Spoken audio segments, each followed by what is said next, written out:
Welcome to this week's episode of Community Conversations. This podcast is for people who are passionate about the community services sector and helping to reach people doing it tough. There are times when each one of us can struggle with life, and through these podcasts, we hope you're encouraged to overcome life's obstacles and help others. I am Pietro Di Girolamo, and on today's program, we have John Wolfenden and Maureen Dunn. Welcome to Community Conversations, and thank you for helping those doing it tough in the recent bushfires. John and Maureen are chaplains, and they have been up close and seen the human side of this national tragedy. Today, we will hear from their own personal experiences being on the front line at emergency evacuation centres. John and Maureen, welcome to our program. Would you mind telling our audience a little bit about yourselves? Let's start with you, John. Yes, well, I've been in church life nearly all my life, and always interested in the community. That's been a part of my call or vision, or what you may want to call it. Even in my teenage years, I was very much involved in youth work and state work, etc. And with the chaplaincy, I guess about 15 or so years ago with Chaplaincy Australia, I did the chaplaincy course and became a chaplain with them, and then later on chaplain with DRCN, which is Disaster Relief Chaplaincy Network, which is the group that are called upon in any state disaster. But that's for me, and I'm for it, and I'm delighted to be involved in it. And what about you, Maureen? Can you tell us a little bit about yourself? Yeah, sure. I'm a mum of 3 adult children. They've all grown up and have their own lives now, and I've got 4 beautiful grandchildren. I work as a chaplain in a local high school in Raymond Terrace, and I'm a part of New Life Church in Raymond Terrace. With the recent bushfire devastations that we have seen, obviously, on our television sets, can each of you tell us what you think people are going through at the moment? There are 3 things to look at in this. One is those who are actually in the bushfires, those who are not in but have seen the bushfires, and those who were not in and haven't seen but know somebody who was. So they're the 3 categories that I work on when I'm doing chaplaincy work on the front line. And that helps me a lot to how to handle the people who I'm talking to and sharing with and trying to assist and help. And what about you, Maureen? What's been your experience on the front lines? Well, what I've noticed when I've been at the evacuation centre, people have come with different emotions. Some people have had to leave like their horses and their animals at home, so they're quite distressed and traumatised whether their animals are going to be okay. I met some wives that their husbands stayed home to fight the fires and protect their home, so they were quite concerned about their husbands. Other people just felt quite a relief and quite supported to be at the centre. What I'd really like to know, John, is your own personal experience. What did you actually do when you were deployed as a chaplain in some of these centres? Maybe you can tell us a bit more about where you were deployed and what you actually did while you were there. Yes, I was in about 5 or 6 different evac centres in New South Wales, as high up as Glen Innes and the Taree and Kempsey, etc. And they're all different. You can't stereotype the people who will come in and the amount of people who may come in. One occasion, one centre, we had 300 people there and 2 chaplains. So you're spread fairly thin. And not only do you get involved in the safety and security and comfort and well-being, but you get involved in other tasks as well, such as we helped lay down all the beds for 300 people and get the blankets, etc. So you don't always stick to your channel vision, so to speak. You become part of a team, and there's always a team there of various different people, Red Cross, Disaster Relief, Salvation Army, Samaritans, etc. And you form a big team and you work as a team. But I would have to say you can't divorce yourself from what you see and what you feel and what you touch and what you hear. It does touch your emotions, but you have to be in control. And that's a part of our job. That's how we're trained. And you do your professional work, and if you want to shed a tear later on, well, you go for a walk on your own. But at that situation, you do your job, you're a professional. Maureen, what would you like to add to that? Obviously, you're a mother and you're a grandmother. You've mentioned that before. What was your experience talking to families that had lost everything? Yeah, as chaplains in the evacuation centre, we're there to bring support and comfort when people are traumatised. There was a number of times the manager of the centre would come and pull me out to come and talk to an individual that was upset. One lady I think of that came, she had her dogs with her and they couldn't come into the centre because they weren't social with other dogs, and there was dogs and cats and there was a snake, there was birds, there was all sorts of animals in the centre that we were at for a few days.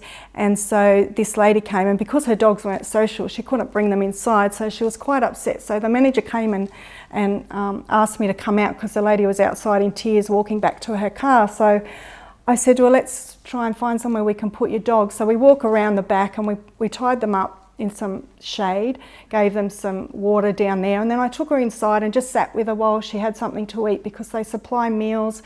I think it was the Salvation Army that do all the meals. So I just sat with her while she ate. So just so she wasn't on her own going through that stressful time, I sat with her so she had a meal, and then she was just able to calm down, and then she actually got a text from someone that offered her to go and stay at their house. So that was great to be in between and be able to help out that lady. So we have a lot of things like that happen for the chaplains, where we can just get beside that one person that just needs that bit of calm and comfort and not feel like they're on their own, not knowing what to do. Another story is a man that came up to me and said, "You're a chaplain?" I said, "Yes." He said, "So do you pray for people?" I said, "Yes, if you'd like me to. Would you like me to pray?" And he said, "Yes, please." I said, "What would you like me to pray for?" He said, "I want you to pray for my cattle, that if the fire jumps the road, that they go down to the creek." So that was quite heart-wrenching. I could see the stress on him, that he was concerned for his cattle. So we prayed, and then he said, "Thank you, that was a good prayer. Please continue to pray for rain." That's a really good. They're very good stories that you've just shared with us, Maureen. John, have you got any stories yourself of the people that you met at the evacuation centres? One particular guy was sitting on his own in one of the evac centres, and it was pointed out to me that he was pretty grumpy and unhappy, and he was sitting on his own away from the rest of the group. So went over and pulled up a chair and just said, "How you doing, pal? How's things?" And we got talking. And he said, "Mate, all I want to do is clean my teeth and wash my face." He said, "I'll be right." I said, "Mate, we can help you with that. That's not a drama." So I took him over to where there was some chemist items that had been donated, and got him a toothbrush and some toothpaste, and said, "Now, mate, go down those stairs, and the men's toilets are down there, wash basins and everything." So away he went, come back up. He was happy. He was happy. He was only grumpy because he hadn't cleaned his teeth and washed his face, which is a bit funny in a sense, but it's not funny at all, but you know what I mean. Another fellow walked in and he had a pair of shorts on and no shoes and no shirt. And he said, "All I want is a shirt." We don't know his story, but obviously he must have been affected by the bushfires not to have a shirt to put on. So they found a shirt for him, and they found some thongs as well. And away he went. He said, "I'm fine, I'm happy, I don't want anything else, just want a shirt."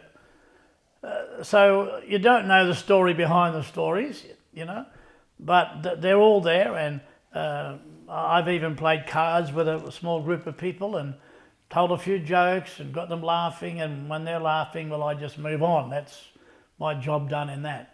So you virtually just keep your eyes open, see who looks sad, go up to them, talk to them, sit down with them, try and get them relaxed, and someone cares, and that's important to, and that's the role of a chaplain, to do that sort of stuff.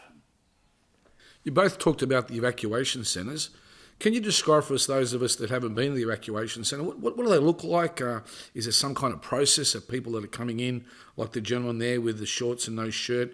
Is there some sort of process that takes place when people come to these evacuation centres? And just give us an overview of how many donations and all that kind of thing, if you wouldn't mind. Well, the Family and Community Services, which is FACS, run the centre. They head it up with a centre manager, and they have a table at the front. So when you first walk in, there's a desk where you register, and they get your information, and they put you onto the services that you're needing.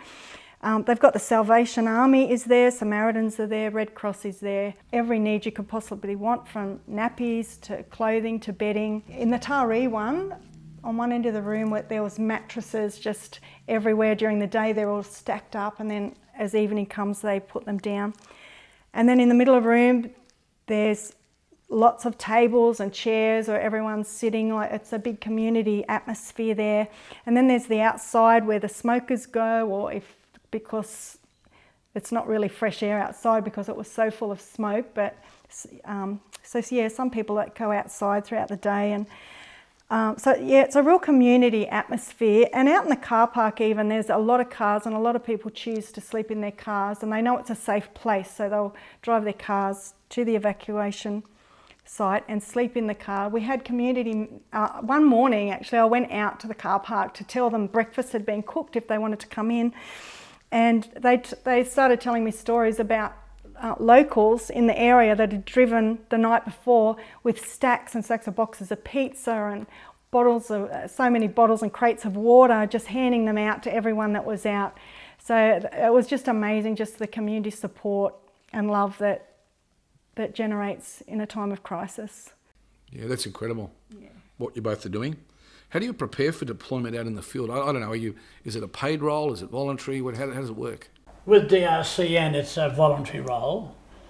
And probably my answer to that question is it's too late to prepare at that time. You need to be prepared well in advance, if years in advance, and studying and doing courses so that you are fully equipped when the call comes for deployment. You're ready. It doesn't matter where it is or where you go. You take with you your knowledge and your competency, your talents, your abilities, and away you go. What impact do you think these fires are having on people now that the television crews have moved on and people are just starting to see, I guess, what's around them, what's left? Well, I hope that we don't forget the crisis that we're been through and to some degree still in, because the after effects of what has happened here in Australia will go on for a long period of time. And even some may not emotionally recover from the trauma they've been through. It's a very personalised situation. And the trauma, I guess, is proportional to the amount of loss that they've experienced. So it's really a mixed bag, but there's a lot of work to be done now. Most of the fires are over, and probably for the next 2 years or so, there's a great need to follow up in the trauma and the counselling area and grief and loss. And it's just the same as if somebody passed away and died. It has a similar effect upon the emotions of people. John and Maureen, before we let you go, is there anything that you would like to share with our listening audience in regards to the role of chaplaincy in Australia? For example, do we have enough chaplains on the ground at the moment, or do we need more? The role of a chaplain varies considerably, and we can talk about DRCN because that's where we're involved. They do at times struggle for chaplains, even though there's, I understand, about 300 registered, but most are in employment and they can't get away. Weekends they've got too many, during the week they don't have enough. Training chaplains in strategic areas in New South Wales, I think, is a plan that they're trying to work on. We basically cover from Gosford to the border, with a couple of exceptions. Sydney covers to the border in Victoria and across to Canberra. But even when I was in Glen Innes, they flew 2 up from Canberra because we were short of chaplains. So it's training chaplains, but in strategic areas in New South Wales so they can respond. But definitely more chaplains, absolutely. Over to you, Maureen. Obviously, you mentioned before in the introduction that you're a chaplain in a school. Yeah. How does that role differ to the one that you had in deployment with the fires recently? Yeah, so my role in the high school as a chaplain is to support the students in whatever capacity that may mean, socially, spiritually, emotionally. So for me to come into chaplaincy, I actually started off, my children were in high school, and I started volunteering in the canteen at the high school. So from there, I started to get to know the kids in the high school and the youth, and I just got a real heart and saw the brokenness in the kids. And then I got to know the chaplain in the high school. And by talking to him and watching what he did in the high school, I just had a real heart to go into that. And that's why I then went into looking to be a chaplain. So in our training to be a chaplain, we do a lot on grief and loss and suicide prevention and a lot of the issues that face young people and the whole community actually. And so when we do the disaster relief, that's then another 2 days of training to go into that as well.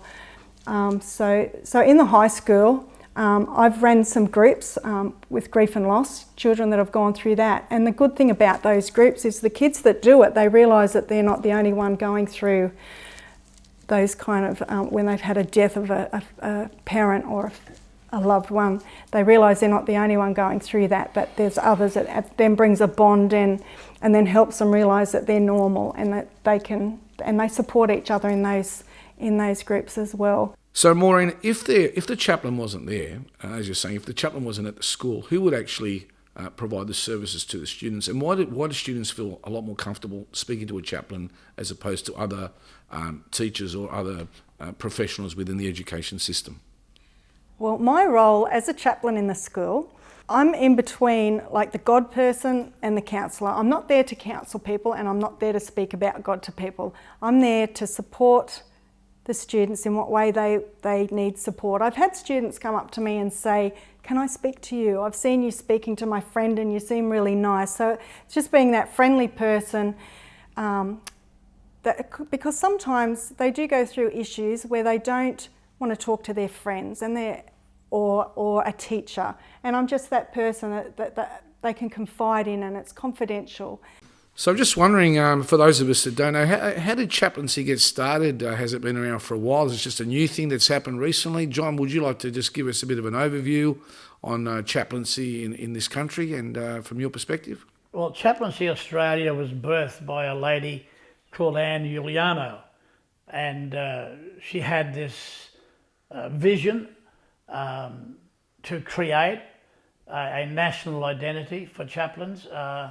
With our denomination, we didn't have any such thing, and so she birthed the Chaplaincy Australia. Training is a theological type of training as well as practical training. I think it's a 12 months or 2-year course, which is accredited with the Australian education system. And that started about 15, 18 years ago.